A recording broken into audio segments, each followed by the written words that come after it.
Hi there, I'm Alex from the Medical News Bulletin, bringing you the biggest medical news of the week.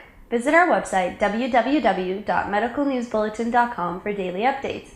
You can find the link at the bottom of the screen. Today, we will be talking about the prevention of gout flares with a healthy diet, how virtual reality can help prevent falls, the link between over-the-counter meds and asthma attacks, and how family history increases the risk of depression. So let's get started. Gout flares are periodic attacks of inflammatory arthritis. These attacks, which are usually characterized by sudden burning pain and swelling in the big toe, can happen over and over again if not treated correctly.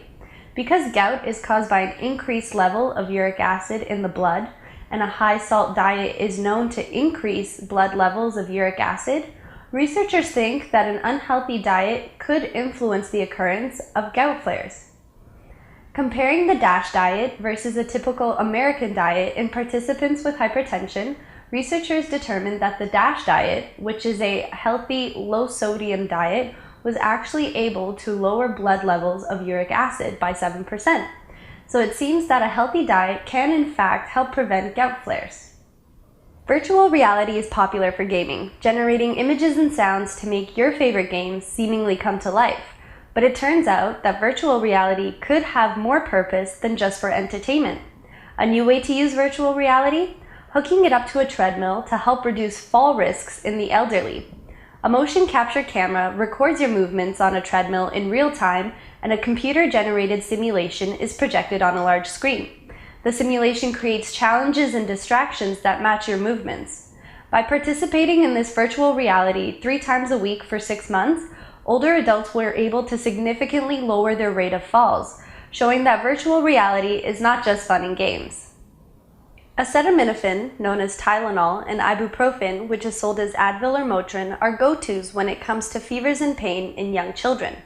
But there's at least one observational study that points to the frequent use of acetaminophen and increased asthma episodes in young children suffering from asthma. Some pediatricians even go as far as recommending that parents completely avoid giving acetaminophen to their young asthmatic children. But a new study has looked at 300 children with mild asthma over the period of 1 year to see if using acetaminophen instead of ibuprofen increases the risk of an asthma attack. The study results show that acetaminophen doesn't increase asthma attack incidence in young children with asthma. Depression is typically thought to be caused by a combination of genetic, environmental, and psychological factors.